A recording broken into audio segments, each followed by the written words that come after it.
E aí, tudo bem? Tá começando mais uma edição do nosso Truckcast, o seu podcast das estradas. Meu nome você já sabe, João Vitor, sou jornalista e redator da Infotruck, a sua rota da informação.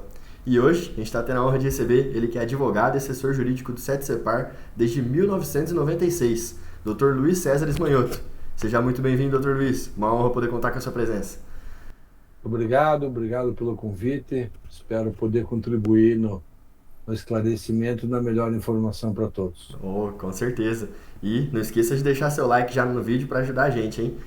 Sempre lembrando, nosso episódio tem o apoio da Azul Rede Postos, que é uma parada de qualidade com tudo o que você precisa na estrada. São 5 postos de combustível no Paraná, localizados em Cascavel, Toledo, Candói, Diamante do Norte e Marechal Cândido Rondon. Azul Rede Postos, a sua melhor parada. E hoje, na nossa edição, a gente vai falar muito sobre a famosa lei do motorista. Tivemos recentes alterações, julgamentos na lei, e o nosso convidado, o Dr. Luiz, vai falar bastante sobre o que ela é, quais esses julgamentos, as mudanças, o principal impacto dela no setor do transporte rodoviário de carga, como que ficou para caminhoneiros, transportadores, autônomos, quem presta serviço, para quem ela foi melhor. Tudo isso e muito mais você vai ver aqui agora com o nosso especialista, Dr. Luiz. Vem com a gente!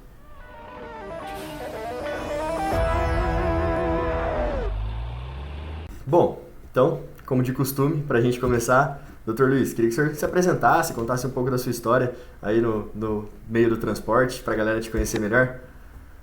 Tá bom.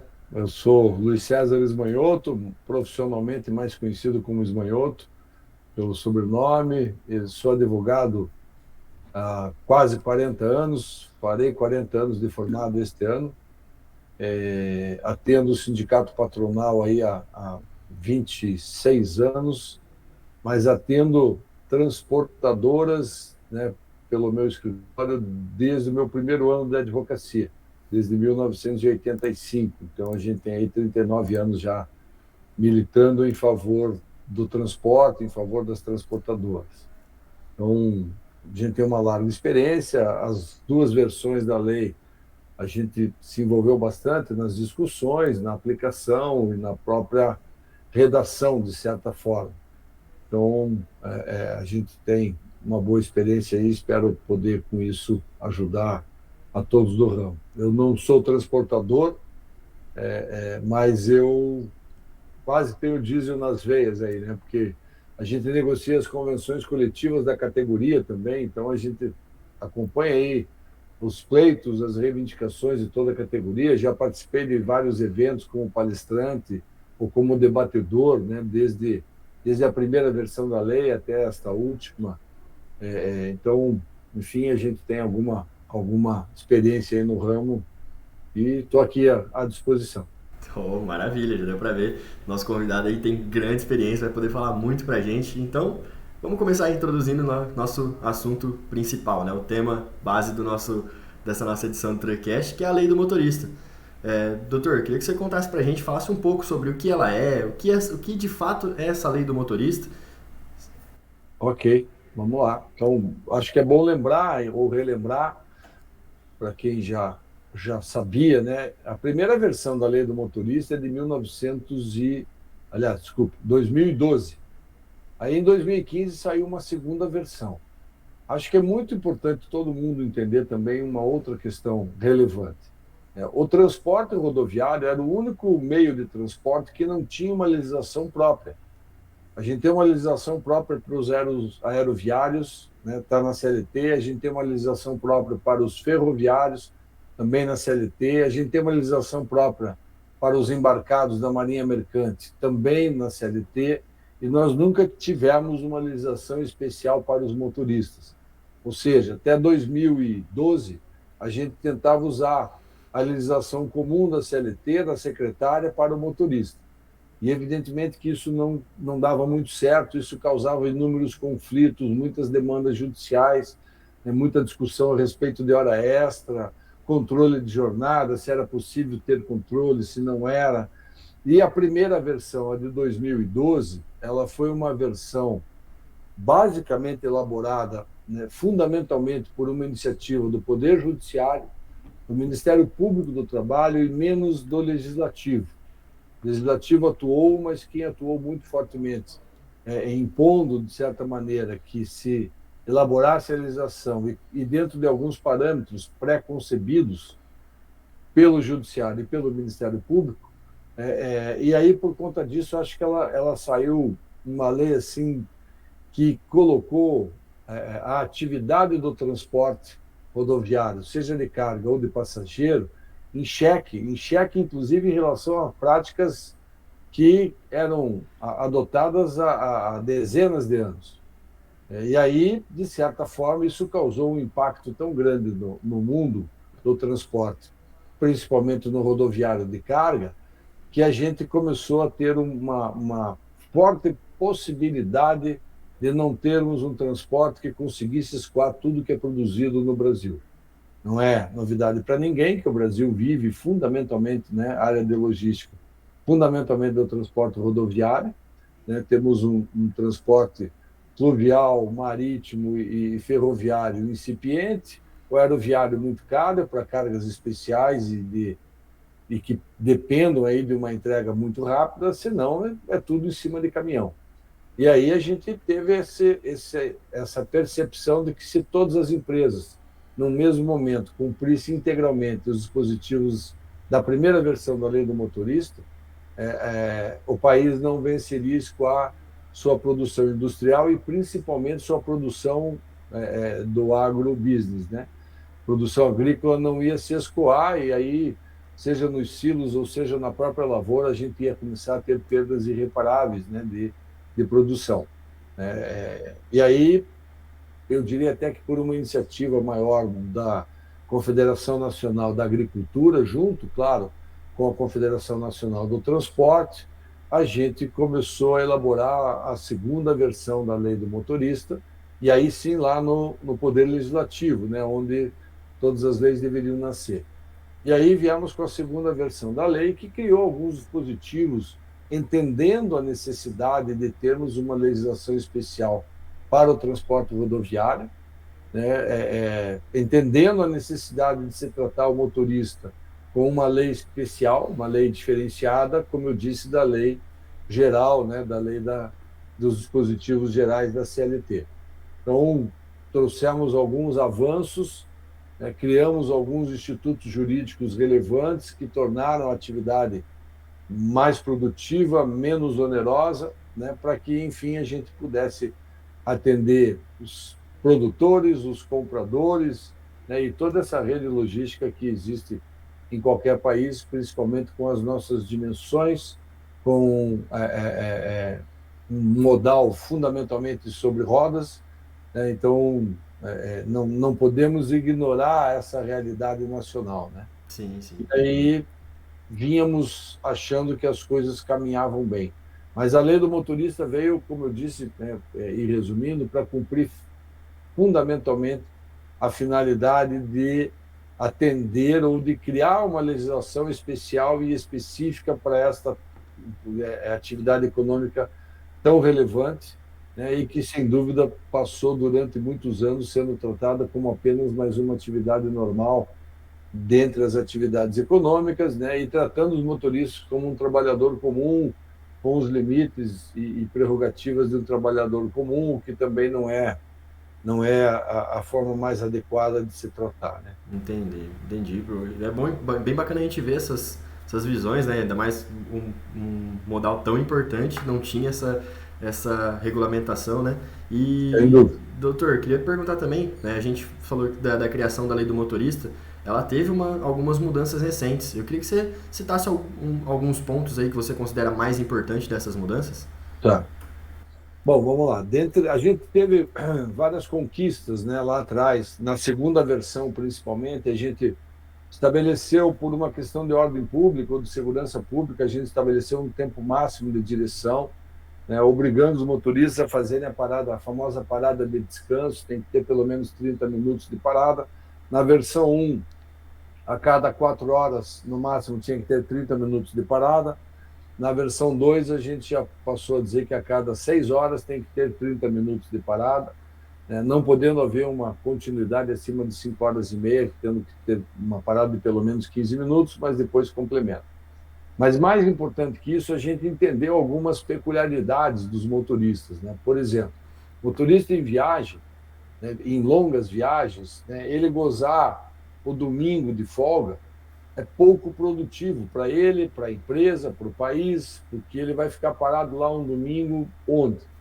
Né, os pontos de parada que a legislação do motorista estabelece até hoje não foram criados.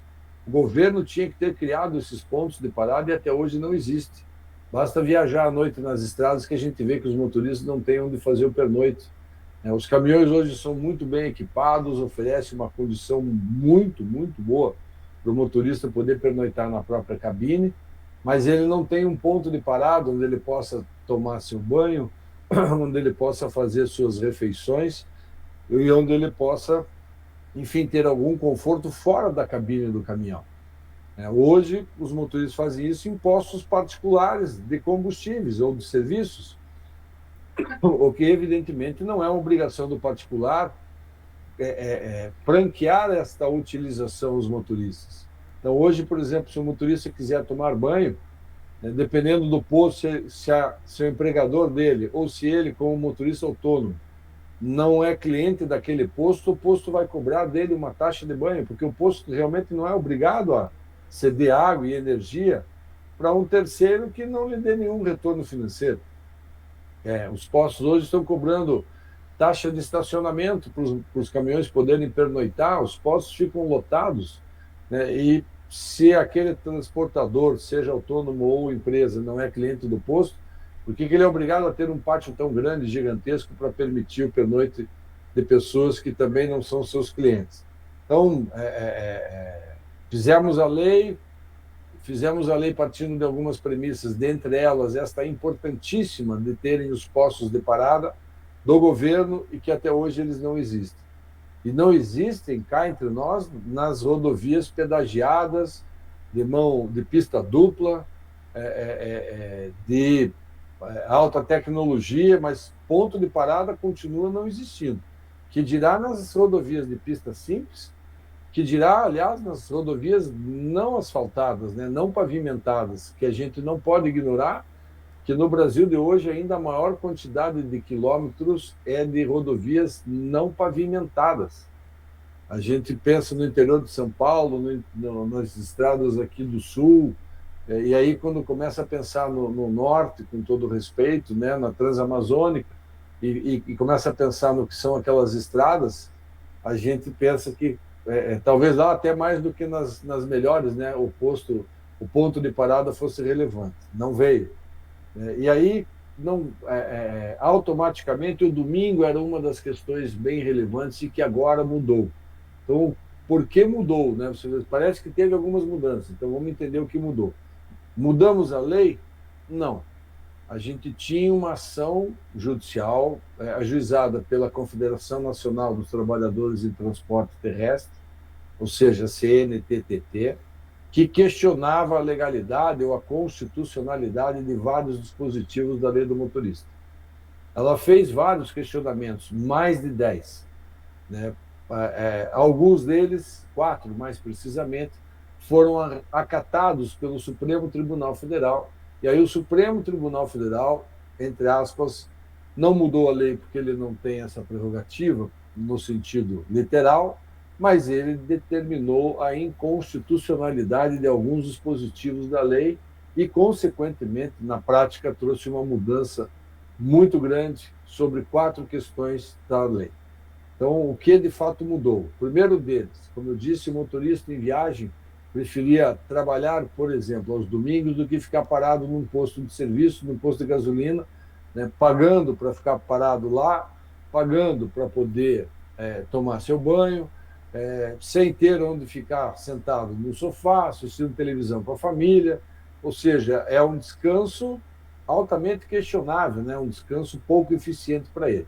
Então, pela legislação, ele poderia trabalhar direto até 3 semanas, acumular até 3 domingos, para quando retornasse de viagem poder gozar os 3 domingos seguidamente. Então, volta para casa, volta para a sua sede, volta para a sede da empresa, para o caminhão e fica 3, 4 dias seguidos em casa, né, evidentemente desfrutando da companhia da esposa, dos filhos e do conforto da sua própria casa. Isso era uma coisa que agradava muito aos próprios motoristas. E, infelizmente, o Supremo Tribunal Federal acabou de dizer que isso não é possível, que ele tem que descansar uma vez por semana, preferencialmente aos domingos. E aí o que acontece? O motorista está viajando, está longe de casa, longe da família, e se a empresa e o motorista forem cumprir a nova determinação judicial, ele no domingo para o caminhão em algum lugar, passa o dia lá parado, né, atrasando o seu retorno para casa, atrasando o seu retorno para a empresa, mas se a empresa e o motorista não fizerem isso, a empresa fica exposta a multas por parte do Ministério do Trabalho, ou se o motorista trabalhar nesse dia, a empresa tem que pagar esse dia com um adicional de 100%, e ele não irá gozar folga quando retornar. Então, o que a gente tem ouvido das transportadoras é que nem elas e nem os motoristas estão satisfeitos com essa situação. Eles, pelos motivos óbvios, né, de que não é interessante gozar folga um dia da semana longe de casa, né, num local que não oferece todo o conforto do mundo, que se for fazer isso, preferiu estar trabalhando, né, e talvez antecipando o retorno para casa. Mas isso foi alterado e não é mais possível. Outra alteração que também a gente tem ouvido muito descontentamento por parte dos motoristas é que todo trabalhador tem direito a um intervalo de 11 horas entre 2 dias de trabalho. Então, entre a hora que ele sai de uma jornada e a hora que ele vai entrar na outra jornada, ele tem que ter um mínimo de 11 horas de descanso. E conforme a gente costuma dizer, ficar 11 horas em casa, né, jantando ou almoçando, mas enfim, no aconchego do lar, com a família, podendo estar num sofá, assistir uma televisão, e aí ter 11 horas, né, mínimas de descanso, considerando o tempo de refeição, o tempo de lazer e o tempo de dormir, 11 horas é bem bom, né? É correto essa determinação. Para o motorista que para num posto, de novo, né? Às vezes sem televisão, sem um sofá, sem ter o que fazer, e tem que ficar parado 11 horas no posto, com a carga na carroceria do caminhão, aguardando para ser entregue, para ele poder voltar para casa mais cedo, ficar parado 11 horas para o motorista, às vezes, acaba sendo um suplício, né, entre aspas, uma perda de tempo. Claro que ele precisa de um tempo mínimo de descanso, de sono, precisa dormir, mas 11 horas, evidentemente, está embutido nisso um tempo que não só o de descanso ou de sono propriamente dito. E aí a lei permite, ou a lei permitia, que se fracionasse esse intervalo em mínimo de 8 horas parado, e aí essas 3 horas que faltassem ele poderia gozar ao longo do dia, parando num outro momento, seja porque está aí numa fila, seja porque parava para fazer uma siesta após ter descarregado, entre a carga e a descarga, parava num posto, dava uma descansada, um lazer, uma nova dormidinha de mais 2 horas, por exemplo, que restabelece bastante o motorista, enfim, todos, empresa que monta a logística e os motoristas, achavam que este fracionamento era benéfico para todo mundo. Só que, num primeiro momento, quando a CNTT ajuizou a ação, ela partiu da premissa que isso era maléfico. E o tribunal, julgando isso muitos anos depois, né, 9 anos depois, entendeu que isso realmente era maléfico. Então, esse foi uma segunda alteração importante e muito ruim, na minha opinião, para todos, motoristas e para os empresários. As duas mudanças, na verdade, a gente vê assim. Essa era uma das perguntas que eu ia falar para o senhor agora. Ali o senhor acabou de comentar aqui, ela não ficou boa para ninguém. Então, de fato, essa alteração, essa lei do motorista, depois dessas alterações agora, dá para dizer que ela não foi boa para ninguém, então? Pelo menos nesses 2 itens, não tenho dúvida que ela não agradou a ninguém, né? Nem motoristas e nem empresários, nem os autônomos, embora algumas dessas imposições para os autônomos não valem, porque eles se subordinam apenas à legislação de trânsito. Então, o tempo de direção eles se subordinam, essas paradas eles se subordinam, mas a legislação trabalhista, porque eles não são empregados, não se aplica a eles. Aí, outra mudança relevante, que afetou, na verdade, mais o transporte coletivo, do que o transporte coletivo, que eu digo de passageiro, desculpa, do que o transporte de carga é, de certa forma, né, a proibição de você ter dois motoristas no mesmo veículo. Com a versão de 2015 da lei, a gente podia ter dois motoristas no mesmo veículo, eles podiam se revezar na condução do veículo, no sentido de que cada um conduzisse o veículo a cada 12 horas, por exemplo, né, enquanto um dirige, o outro dorme, né, no banco-leito, ou na cama-leito ao lado, no caso dos ônibus, ou na cama-leito que tem atrás do caminhão, e isso permitia que o caminhão, pelo custo do investimento do caminhão, pela importância dele como uma máquina produtiva de valor, vamos pensar assim, quanto mais tempo ele estiver produzindo, ou seja, ele estiver em uso, melhor, né? A produtividade é relevante em qualquer atividade. Mas agora, pela nova decisão judicial que alterou a lei, a gente não pode mais ter um motorista conduzindo e outro dormindo. Se tiver dois motoristas no mesmo veículo, considera-se que ambos estão trabalhando, e aí caímos nas limitações normais, né? De no máximo 12 horas por dia, já considerando 4 horas extras por dia. Então, o veículo não pode trafegar com os motoristas por mais de 12 horas consecutivas, a não ser que a empresa consiga programar a troca dos dois motoristas a cada 12 horas. Então, dois ficam no caminhão 12 horas, ou no ônibus, né? E dali a 12 horas para em algum lugar e troca os dois motoristas, porque os dois estarão já com uma jornada de 12 horas, o que significa dizer que não poderiam mais.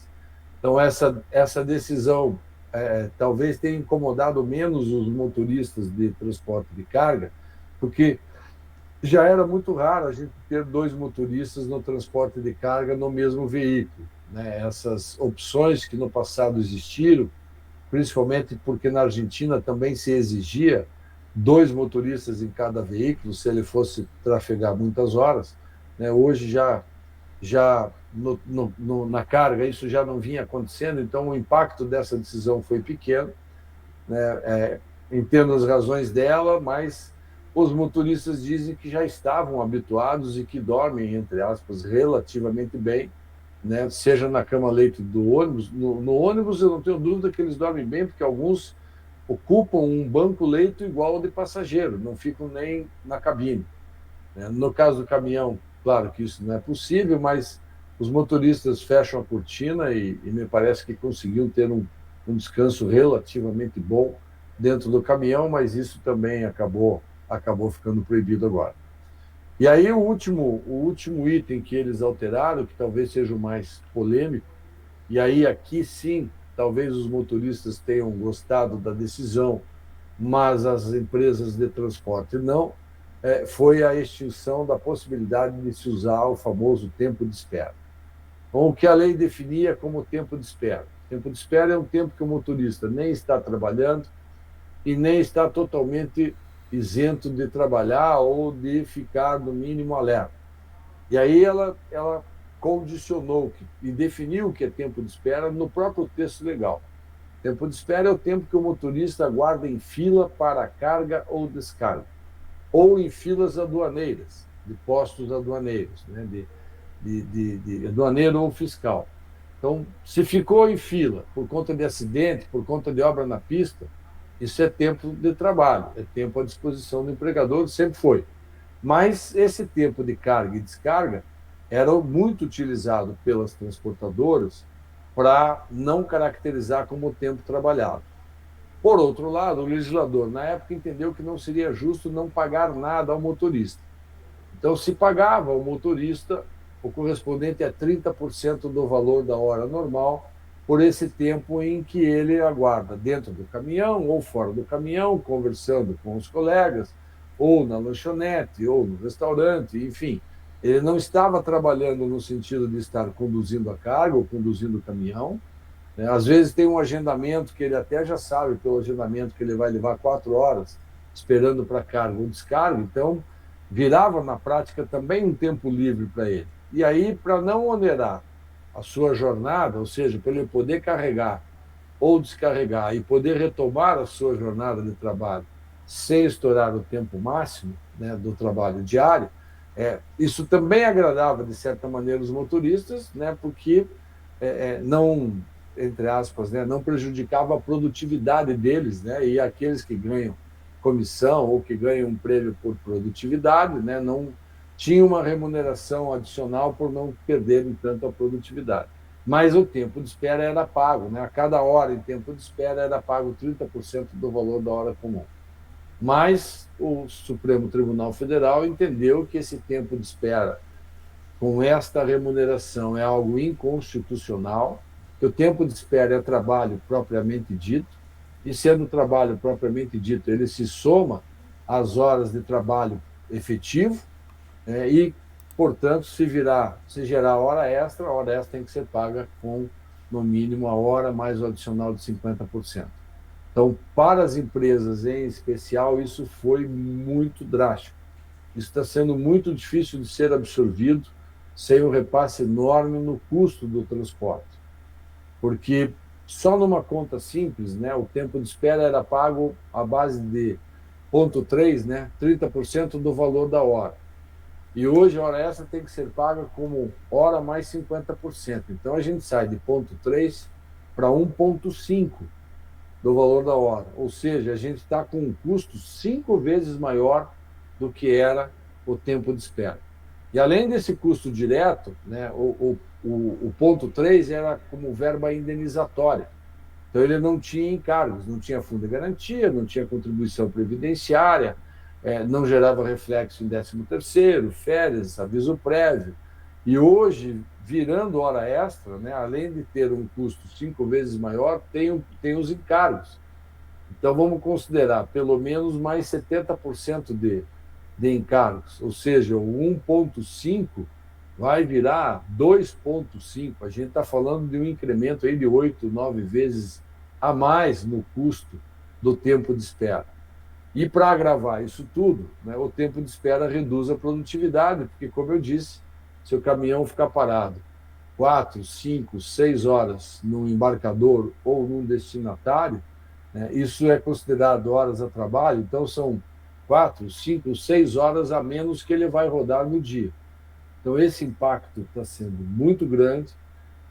A gente percebe que o mercado está demorando para entender o tamanho do problema que isso está gerando, porque os embarcadores e os destinatários, me parece, não estarem ainda tomando as medidas que deveriam estar sendo tomadas e necessárias para que não gerasse esse tempo de espera. Acho que aqui é importante também a gente dizer assim, o motorista não gosta de ficar esperando, o autônomo menos ainda, e a transportadora também não, porque esse tempo que o caminhão está parado, ninguém está ganhando. Pois é. Me parece que a única parte que ganha com isso é o embarcador ou o destinatário, enfim, quem está girando essa espera, porque ele não tem pressa em arrumar o espaço ou ter uma estrutura interna suficiente para não permitir que aconteça esse tipo de espera, que realmente tem judiado demais. A gente tem notícias muito graves, né? Acho que a população toda lembra, antes de criarem o sistema de agendamento eletrônico, as filas nos portos, os motoristas ficavam 3, 4, 5 dias parados e ninguém pagava por esse tempo de fila, ninguém cobria as despesas que o motorista tinha, e a perda de produtividade, né? 3 dias parado é 10% do mês sem produzir. Com certeza. Então, essa acho que foi a mudança mais lesiva à atividade econômica, por isso tudo que a gente comentou, né? Os motoristas têm menos tempo para trafegar, né? E as empresas, então, nem se fala, porque o custo desse tempo de espera, esse tempo de fila está gigantesco.